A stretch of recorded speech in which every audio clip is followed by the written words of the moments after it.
हमने देखा था कि ली वांग उस स्कल मॉन्स्टर को हराकर उसकी सारी पावर इनहेरिट कर लेता है। उसके बाद वो मेड्यूसा को हराते हुए उसकी स्पिरिचुअल बॉडी को ट्रैप कर चुका था और फिर फाइनली वो सोंगबारी पर अटैक करके उसे जान से मार देता है। और ये सब करने के बाद उसके अपर वर्ल्ड जाने का टाइम आ गया था। अपर वर्ल्ड जाने के बाद ली वांग को पता लगता है कि उसके फादर ट्रबल में हैं। इस पार्ट के स्टार्टिंग में ली वांग के फादर उसे देखकर काफी ज्यादा खुश थे। ज़ेंग भी ली वांग के फादर से मिलकर काफी ज्यादा खुश थी और वो चीफ एल्डर ली वांग के फादर को ग्रीट करने लगते हैं। ली वांग के फादर काफी क्रिटिकल तरीके से बीमार थे, जिन्हें देखकर ली वांग को उनकी फिक्र होने लगती है। वहीं ली वांग को देखकर वहां पर मौजूद बाकी सारे एल्डर्स कहते हैं कि तुमने अभी कहा कि तुम्हें क्लैन कंपटीशन में पार्टिसिपेट करना है।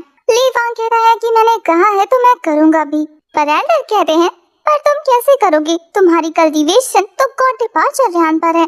मैंने तो सुना था कि तुमने अपर रियान में इतने नीच और घिनौने काम किए थे जिसकी सजा के तौर पे तुम्हें मॉडल वर्ल्ड में भेज दिया गया था। दूसरे एल्डर कहते हैं कि हमारे सेक्ट में जितने भी बाकी सारे स्टूडेंट मौजूद हैं वो इससे काफी ज्यादा बेहतर है और इसके कंपैरिजन में उनकी कल्टीवेशन भी बहुत अच्छी है। एटलीस्ट वो सभी डिवाइन कंडेंशन रियान पर तो है। इसके बाद एक और फीमेल एल्डर ली वांग से कहती है ये कोई नॉर्मल क्लैन कंपटीशन नहीं है जिसे तुम एंटरटेनमेंट के लिए ज्वाइन करना चाहते हो। असल में तो ये कंपटीशन इसलिए ऑर्गेनाइज किया जा रहा है ताकि यंगर जनरेशन के सबसे पावरफुल पर्सन को चूज किया जाए।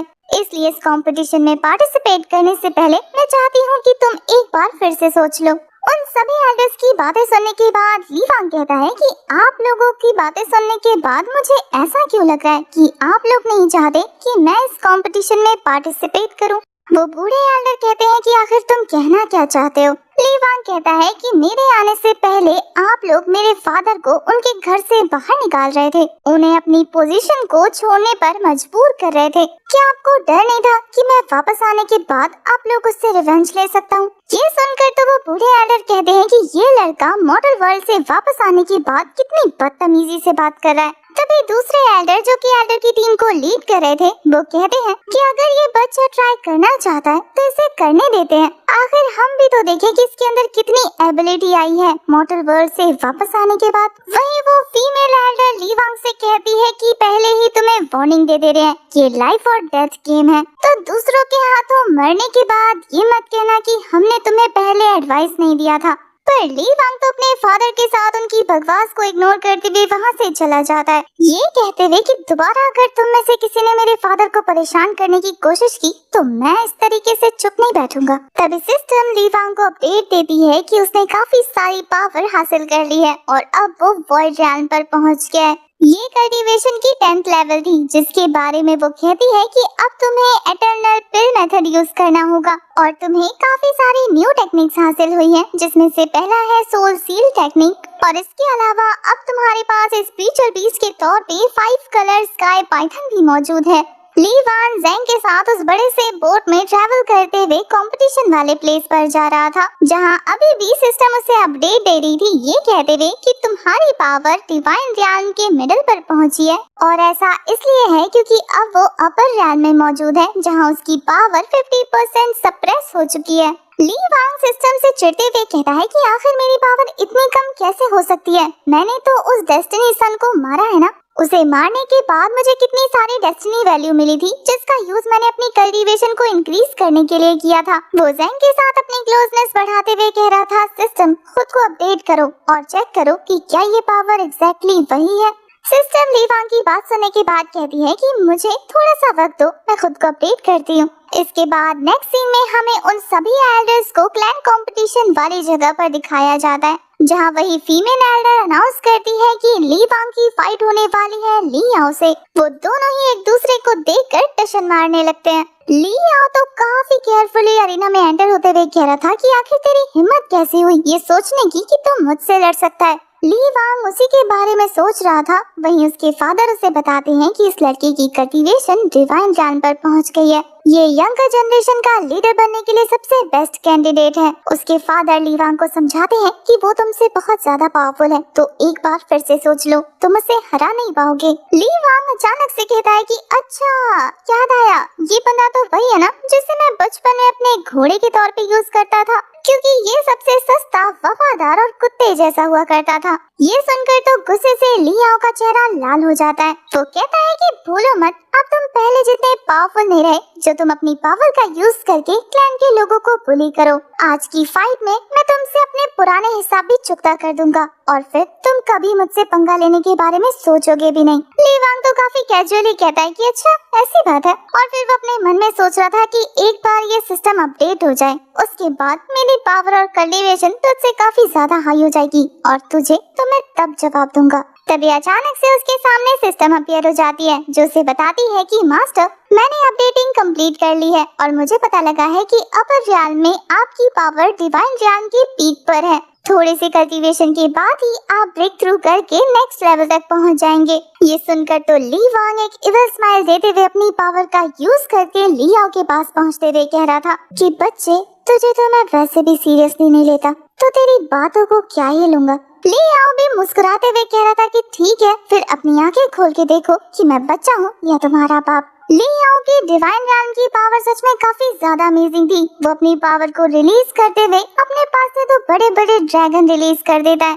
उसका स्पिरिचुअल ऑरा देखने के बाद बच्चे उसे काफी ज्यादा इम्प्रेस हो रहे थे। वो ली याओ की पावर देखकर कहते हैं कि ये बंदा तो अपने अल्टीमेट मूव को सबसे पहले यूज करने वाला है, इससे तो ली वांग एक ही झटके में मारा जाएगा। ली वांग के फादर के साथ साथ वहाँ जेंग भी काफी परेशान हो जाती है। वो दोनों तो परेशान होकर ली याओ को रोकने के लिए आगे बढ़ने लगते हैं, पर वो ओल्ड एल्डर अपनी स्वॉर्ड की हेल्प से उनका रास्ता रोकते हुए कह रहे थे कि अब सेरेमनी स्टार्ट हो गई है, तो इंटरप्ट करने की कोई जरूरत नहीं। वही ली याओ तेजी से अपनी पावर का यूज करते हुए ड्रैगन स्काई फीस्ट का यूज करके ली वांग पर एक पावरफुल अटैक करने वाला था। सिस्टम कहती है कि अब तुम अपने सारे मूव्स का यूज कर सकते हो, तो ली वांग एक मुस्कुराहट के साथ अपने आगे पावरफुल शील्ड क्रिएट कर देता है। इस शील्ड की वजह से तो ली याओ जरा सा भी मूव नहीं कर पा रहा था। वो कहता है कि आखिर ये क्या है, इतना स्ट्रॉन्ग शील्ड मैंने आज से पहले कभी नहीं देखा। साथ ही उस शील्ड से चिपकने की वजह से उसे जोर जोर के बिजली के झटके लगने लगते हैं। ये झटके इतने ज्यादा स्ट्रॉन्ग थे कि वो उड़ता उड़ता अरीना से बाहर जाकर गिरता है। वो इतनी बुरी तरीके से इंजर्ड हो गया था कि उसके मुंह से ब्लड आने लगा था।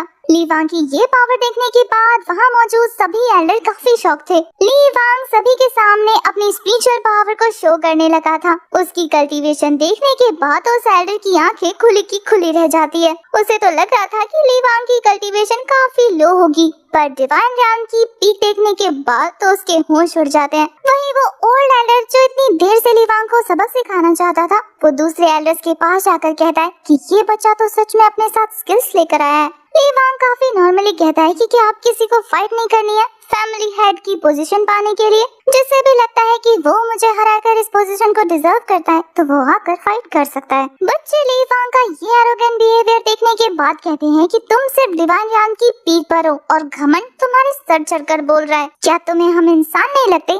हम सारे मिलकर अगर तुम्हारे साथ फाइट करेंगे ना, तो तुम यहाँ टिक भी नहीं पाओगे।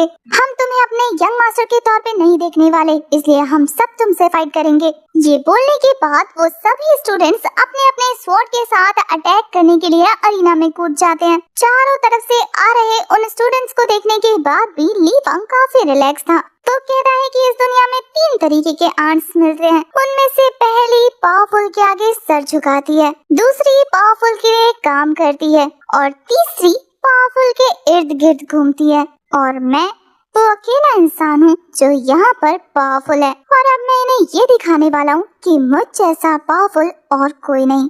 ये बोलने के बाद वो एक पावरफुल फॉर्मेशन क्रिएट करके एक ही नॉर्मल अटैक से उन सभी को अरीना से बाहर फेंक चुका था। उसके इस खतरनाक अटैक की वजह से वहाँ पर एक जबरदस्त ब्लास्ट होता है, और जैसे ही वहाँ से धूल हटती है, बच्चे उनके आसपास का एनवायरनमेंट देखकर काफी शॉक थे, क्योंकि ली वांग ने जनरेशन के सबसे बेस्ट कहे जाने वाले सो कॉल्ड पावरफुल स्टूडेंट को एक ही अटैक में जान से मार दिया था। जो उस अटैक से बच गए थे वो ली हान को देखकर थर थर कांपने लगते हैं। वहीं ली वांग उन्हें गुस्से से घूरते हुए तेजी से उनकी तरफ बढ़ रहा था और उनकी हालत खराब हो रही थी। वो ये सोचकर इतनी बुरी तरीके से डर जाते हैं कि ली वांग उन्हें भी जान से मार देगा। ली वांग को अपने काफी ज्यादा पास आता देखकर वो लोग डर से उसके आगे अपना सर झुकाते हुए कह रहे थे कि आज से आप हमारे यंग मास्टर हैं, हमें कोई ऑब्जेक्शन नहीं अगर आप क्लैन हेड की पोजीशन होल्ड करें तो। वहीं इसके बाद ली वांग एक सेटिस्फाइड स्माइल के साथ उन एल्डर्स की तरफ देखते हुए कह रहा था कि कैसा था ये सब, क्या अब मेरी एबिलिटी से कोई शक है? वो सभी एल्डर्स तो ली वांग की बात सुनने के बाद काफी बुरी तरीके से सहम जाते हैं। उन्हें समझ नहीं आ रहा था कि उन्हें ली वांग से क्या कहना चाहिए, क्योंकि उनके आगे उनकी जनरेशन के स्टूडेंट्स की लाशें पड़ी थी। ली वांग ने उन्हें कुछ कहने लायक ही नहीं छोड़ा था और वो बुत बन के खड़े रह जाते हैं। उनमें से एक एल्डर तो गुस्से से वहाँ से चला भी जाता है। उसके जाने के बाद ली वांग कह रहा था कि लगता है इन्हें मैं पसंद नहीं आया। वहीं वो ओल्ड एल्डर कह रहे थे कि अब तुमने जब सभी बच्चों को हरा दिया है तो हमारे पास कहने को कुछ नहीं है, तो आज से यंग जनरेशन के एल्डर तुम हो और अब फैमिली हेड की पोजीशन तुम्हारे हवाले की जाती है। अगर इनके पास कोई और पावरफुल स्टूडेंट होता तो ये ली वांग को कभी भी फैमिली हेड नहीं बनने देते, क्योंकि इनमें से कोई भी उसे पसंद नहीं करता। उन सभी एल्डर्स के वहाँ से जाने के बाद हमारे ली वांग के फादर काफी ज्यादा खुश लग रहे थे। वो ली वांग की तरफ बढ़ते हुए कहते हैं कि आखिर मेरे बेटे तुमने इतनी जल्दी ब्रेक थ्रू किया कैसे? पर तभी अचानक से उनके कानों में एक आवाज आती है जो कह रही थी कि लगता है सारा शो खत्म हो गया, मैं काफी ज्यादा लेट हो गई। ये आवाज और किसी की नहीं बल्कि ली वांग की फियांसे डोंग यान की थी। उसे वहाँ देखने की उम्मीद किसी को नहीं थी, इसलिए ली वांग के फादर काफी ज्यादा सरप्राइज होते हैं। वहीं डोंग यान सीधी जाकर ली वांग से मिलते हुए कहती है कि तुमसे काफी दिनों के बाद मुलाकात हो रही है, क्या हाल है तुम्हारे? मुझे तो लगा था कि सबसे पहले तुम मुझसे मिलने आओगे, पर खैर छोड़ो, तुम्हारी खबर मिलते ही मैं ही तुम्हारे पास आ गई। उस लड़की की बातें सुनने के बाद ज़ेंग काफी चिढ़ते हुए उस ओल्ड एल्डर से कहती है कि आखिर ये लड़की कौन है। वो एल्डर बताते हैं कि ये लड़की हमारे यंग मास्टर की फियांसे है। ये बताते हुए वो भी काफी ज्यादा डर रहे थे। वहीं एज एक्सपेक्टेड ये सुनकर ज़ेंग के चेहरे का रंग उड़ जाता है। वहीं दूसरी तरफ सिस्टम ली वांग को बताती है कि एक न्यू डेस्टिनी गर्ल अराइव हुई है जिसका नाम डोंग यांग है, और खास बात ये है कि इसकी डेस्टिनी 3000 है। ली वांग डोंग यांग को बड़े गौर से घूरने के बाद कह रहा था कि मेरी फियांसे कहीं से भी सीधी सादी तो बिल्कुल नहीं लगती, मुझे लगता है कि इसके इरादे थोड़े से खराब हैं। अब देखना ये है कि आखिर ये मुझसे चाहती क्या है।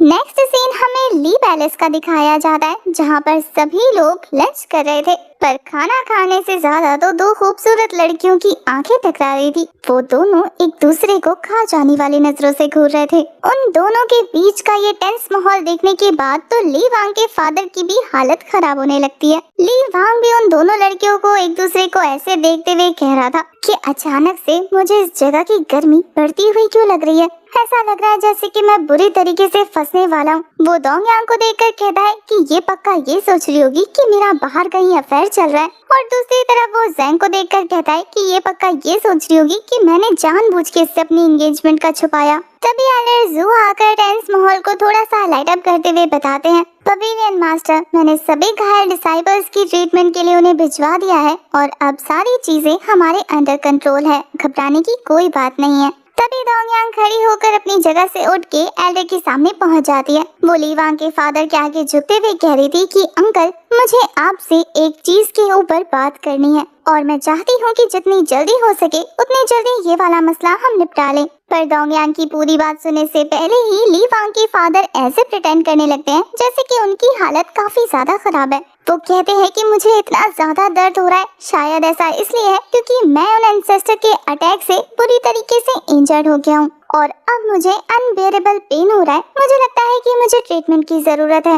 वो एल्डर जू को अपने पास बुलाते हुए कहते हैं कि जल्दी से मुझे डॉक्टर के पास लेके चलो। एल्डर जू समझ गए थे कि उन्हें क्या करना चाहिए। वो तेजी से उन्हें लेकर आगे बढ़ रहे थे, पर तभी डोंग यांग उनका रास्ता रोककर कहती है कि अंकल, पर मुझे इस बारे में बात करनी है। ली वांग के फादर उसे थोड़ा सा दूर हटाते हुए कहते हैं कि बेटा, मेरी हालत बहुत ज्यादा खराब है और अगर तुम्हें मुझसे किसी टॉपिक पे बात करनी है तो एक बार मैं अपना ट्रीटमेंट करा लूं, तो फिर हम कल बात करेंगे।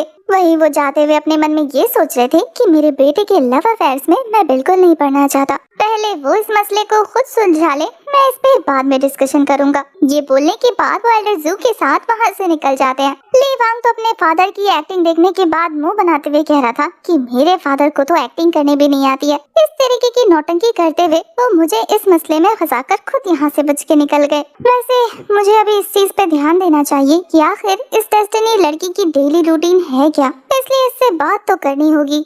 ये बोलने के बाद वो खड़ा होकर खुद उसके पास जाकर कहता है कि कितना लंबे समय हो गया ना हम दोनों को मिले हुए।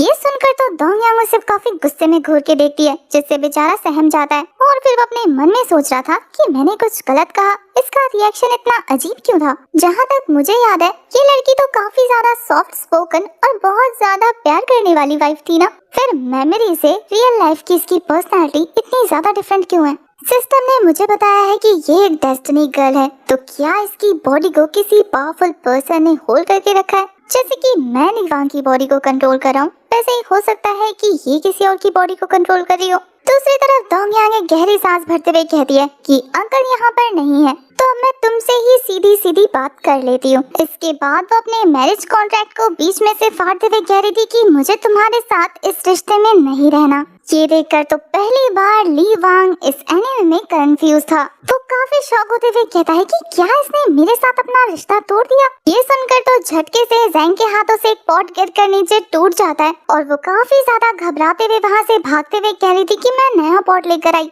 उसकी ये हरकत तो डोंग यांग ने भी देख ली थी और उसे ये काफी अजीब लगता है। वहीं दूसरी तरफ ज़ैंग यही सोच रही थी कि इस लड़की ने यंग मास्टर के साथ अपनी शादी को खत्म कर दिया, यानी कि यंग मास्टर एक बार फिर से सिंगल हो गए। क्या वो मुझसे सगाई करेंगे? ये सोच सोच कर ही शर्म से उसका चेहरा लाल होने लगता है और वो खुद ही को डांटने लगती है कि आखिर मैं क्या सोच रही हूँ। ज़ैंग की ये सारी हरकतें डोंग यांग नोटिस कर रही थी। वो कहती है कि जब पिछली लाइफ में ली वांग वापस आया था मॉडल वर्ल्ड से, तो वो अपने साथ कोई भी पार्टनर लेकर नहीं आया था। इस बार की सिचुएशन काफी ज्यादा अजीब है, क्योंकि न सिर्फ ये अपने साथ एक लड़की लेकर आया, बल्कि पहले से 4 गुना ज्यादा स्ट्रॉन्ग होकर आया है। तभी अचानक से ली वांग उसकी तरफ बढ़ते हुए कह रहा था कि तुम्हें ये शादी क्यों खत्म करनी है? क्या मैंने तुम्हारे साथ पहले कभी बुरा सलूक किया है या मैंने तुम्हें अच्छे से नहीं रखा? डोंग यांग तो गुस्से में अपनी मुट्ठी बंद करते हुए कहती है कि हाँ क्यों नहीं, तुमने मेरी पिछली लाइफ बहुत अच्छी बना के रखी थी। उसका ये जवाब सुनकर तो ली वांग काफी उसके क्लोज पहुंचकर कहता है कि मैं तुमसे हमेशा प्यार करता आया हूँ, तुम मुझे ऐसे छोड़ने के बारे में कैसे सोच सकती हो? तुम्हारे अलावा मेरी लाइफ में कोई लड़की नहीं है। डोंग यांग उससे खुद को दूर करते हुए कहती है कि क्या तुम मुझे अभी भी पहले जैसी बेवकूफ और छली लड़की समझ रहे हो? तो मैं तुम्हारी इन्फॉर्मेशन के लिए बता दूं कि मैं पहले जैसी केयरलेस बिल्कुल नहीं हूँ। ये बोलने के बाद वो एक हाई जंप लगाते हुए अपने डिवाइन सर्कल से ली वांग पर एक पावरफुल अटैक कर देती है। ये अटैक तेजी से ली वांग की तरफ जाता है, पर ली वांग ने इसे अपनी स्पिरिचुअल पावर की हेल्प से ब्लॉक कर लिया था। इसके बाद वो इस अटैक को वापस डोंग यांग की तरफ रिवर्स कर देता है, जिस अटैक से उसका बैलेंस खराब हो गया था। डोंग यांग कहते हैं कि ऐसा कैसे हो सकता है? तुम डिवाइन ज्ञान पर कैसे हो सकते हो? तुम्हें तो शेन्यान ज्ञान पर होना चाहिए था ना। उसकी बातें और कंफ्यूजन से ली वांग समझ जाता है कि ऐसा क्यों लग रहा है कि ये लड़की प्रीवियस लाइफ के बारे में बातें कर रही है। ली वांग भी बहुत ज्यादा कंफ्यूज लगता है ये सोचकर कि ये लड़की जिन चीजों के बारे में बात कर रही है वो मेरे ना होने पर हो सकती थी। फिर अब जानना ये है कि ये सारी चीजें इसे कैसे पता। तभी अचानक से सिस्टम ली वांग के सामने अपीयर होते हुए कह रही थी कि तुम इस लड़की के कॉन्शियस में चल रही सारी चीजें देख सकते हो। ली वांग सच में देखने लगता है कि आखिर इस लड़की के दिमाग में चल क्या रहा है, और फिर उसे उस लड़की की मेमोरी से सारी बातें पता लग जाती हैं कि कैसे हमारे ली वांग ओरिजिनल ने उसके साथ कितने घटिया तरीके से व्यवहार किया था। ली वांग अपना सर पीटते हुए कह रहा था कि ये जो रियल ली वांग है इसने तो सच में कितनी गंदे काम कर रखे हैं। अब इस कमीने की गंदगी मुझे साफ करनी पड़ेगी। तभी सिस्टम ली वांग को बताती है कि उसके सामने अब 2 ऑप्शन आएंगे, उसे उनमें से किसी एक को चूज करना है। या तो वो एक पावरफुल स्ट्राइक करके इस डेस्टिनी गर्ल को जान से मार दे, या फिर वो सेकंड ऑप्शन को चूज करते हुए उसे आगे के लिए गाइड करे, क्योंकि इस डेस्टिनी गर्ल को अपनी प्रीवियस लाइफ बहुत अच्छे से याद है। सिस्टम की सारी बातें सुनने के बाद ली वांग मुस्कुराते हुए कहता है कि डेस्टिनी गर्ल को जान से मार दूं, एक ऐसी लड़की जो कि प्रीवियस लाइफ के बारे में सब कुछ जानती है और फ्यूचर प्रेडिक्ट कर सकती है, उसे मैं इतनी जल्दी कैसे मारूं? ऑप्शंस तो काफी ज्यादा इंटरेस्टिंग है। ये बोलने के बाद वो सिस्टम पर क्लिक कर देता है। ली वांग अपने फायदे का सोचते हुए डोंग यांग के लिए सेकंड ऑप्शन को चूज कर लेता है। नेक्स्ट सीन में हमें ली वांग को दिखाते हैं जो कि सॉन्ग बाइली के हाथ में मौजूद उस टूटे हुए कड़े को देख रहा था। ये वही कड़ा था जिसमें सॉन्ग बाइली के मास्टर रहते थे, पर उसने उन पे ट्रस्ट खोकर इस कड़े को तोड़ दिया था। तभी ली वांग के सामने गुआनी अपीयर होती है जो ली वांग से पूछ रही थी कि मास्टर आपने मुझे यहाँ क्यों बुलवाया। ली वांग कह रहा है कि मैंने मास्टर लिंग से तुम्हारे बारे में सुना है कि तुम इस तरीके के मैजिक वेपन को ठीक कर सकती हो। मुझे इस ब्रेसलेट को ठीक करवाने में तुम्हारी हेल्प चाहिए। गुआनी गौर से उस ब्रेसलेट को देखते हुए बता रही थी कि ये तो सोल नरिशिंग इंस्ट्रूमेंट है। इस तरीके के सीक्रेट वेपन में आप किसी भी पावरफुल सोल को रखकर नरिश कर सकते हैं। वो काफी क्यूरियस होकर ली वांग से कहती है कि यंग मास्टर ये आपको कहाँ से मिला? क्या ये ट्रेजर हंट के दौरान आपको वॉइड सीक्रेट ज्ञान में मिला था? ली वांग मुस्कुराते हुए कहता है कि ऐसा ही कुछ, मुझे ये मेरे किसी ओल्ड फ्रेंड ने गिफ्ट किया है। और फिर वो गुआनी को सॉन्ग बाइली के बारे में बताता है कि कैसे जब वो ज़ैंग को उसके फादर से बचा रहा था तब सॉन्ग बाइली ने उसे मिसअंडरस्टूड करके उसके साथ फाइट स्टार्ट कर दी थी, और जब उसके सेक्रेटरी ने उसे पकड़कर जेल में डाल दिया और मैं उससे मिलने गया तो वहाँ मुझे उसके मास्टर मिले जो कि उसी के ब्रेसलेट में रहते थे, और इससे मुझे समझ आ गया कि ब्रेसलेट में रहने वाली वो पावरफुल सोल उसे समझा और सिखा रही है। प्रेजेंट में गुआन ये सारी बातें सुनने के बाद काफी इंटरेस्ट ले रही थी। वो कहती है कि आगे उस बंदे का क्या हुआ। ली वांग काफी सीरियस होते हुए बताता है कि मैं चाहता तो उसे जान से मार देता, पर उसका सेट डिस्ट्रॉय होने के बाद मैंने उसे भागने दिया क्योंकि मुझे पता था कि फ्यूचर में वो मुझे पकड़ने जरूर आएगा। ली वांग को सिस्टम सभी तरीके की अपडेट दे रही थी, तो ली वांग को वो स्टोरी पता थी जब उसने सॉन्ग बाइली को खुद के सामने से भागने दिया था। असल में तो सॉन्ग बाइली वहाँ से भागकर एक जंगल में पहुँच जाता है जहाँ जाकर वो रास्ता भटक गया था। उसे वॉइड रैन के डायरेक्शन में जाना था, जिससे वो पेड़ पर गुस्सा निकालते हुए कहता है कि मैंने इतनी सारी सीक्रेट बुक्स पढ़ी लेकिन अब मैं इस बड़े से जंगल में आकर फंस गया हूँ। मुझे पता तो है कि मुझे नॉर्थ ईस्ट की तरफ जाना है, लेकिन ये जंगल इतना बड़ा है कि मुझे रास्ता समझ नहीं आ रहा। तभी अचानक से सॉन्ग बाइली के सर पे एक बड़ा सा फ्रूट आकर गिरता है। उस फ्रूट को देखने के बाद वो बंदा कह रहा था कि क्या किस्मत हो गई है मेरी, अब मुझे फ्रूट्स भी बुली करने लगे हैं। इससे पहले कि वो फ्रूट को लात मार के खुद से दूर करता, वो फ्रूट टूट जाती है 2 हिस्सों में और उसके अंदर से निकलता है डबल क्राउन सीक्रेट ऑर्डर, वही ड्रैगन टोकन। उसे देखने के बाद सॉन्ग बाइली बहुत ज्यादा खुश होते हुए कह रहा था कि क्या बात है, अब तो गॉड भी मेरे साथ है। ली वांग अब तुम बस मेरा इंतजार करो, अब मैं वॉइड रैन की सारी सीक्रेट पावर हासिल करके तुमसे लड़ने वापस आऊंगा। तभी वहाँ सॉन्ग बाइली के सामने 2 मास्क मैन आ जाते हैं जो उससे कह रहे थे कि वो ऑर्डर हमारा है। सॉन्ग बाइली भी कहता है कि ये मैं तुम्हें नहीं देने वाला, तो वो सॉन्ग बाइली के साथ फाइट करने के लिए अपनी स्वॉर्ड निकाल के रेडी हो जाते हैं। वो आखिरी बार उसे धमकी देते हुए कह रहे थे कि इसे हमारे हवाले कर दो, नहीं तो हम तुम्हें जान से मार देंगे। वो दोनों सॉन्ग बाइली से काफी ज्यादा पावरफुल थे, इसलिए जैसे ही वो अटैक थ्रो करते हैं सॉन्ग बाइली डर जाता है, पर इससे पहले कि वो अटैक उसे हिट करते तभी वहाँ पर मेड्यूसा आ जाती है जो उन अटैक्स को अपनी पावर की हेल्प से डिस्ट्रॉय कर चुकी थी। वो सॉन्ग बाइली के सामने आते हुए कह रही थी कि जो चीज इस लड़के के पास है आज से वो मुझसे बिलोंग करती है। सॉन्ग बाइली तब तो मेड्यूसा की बात मान गया था, लेकिन आगे चल के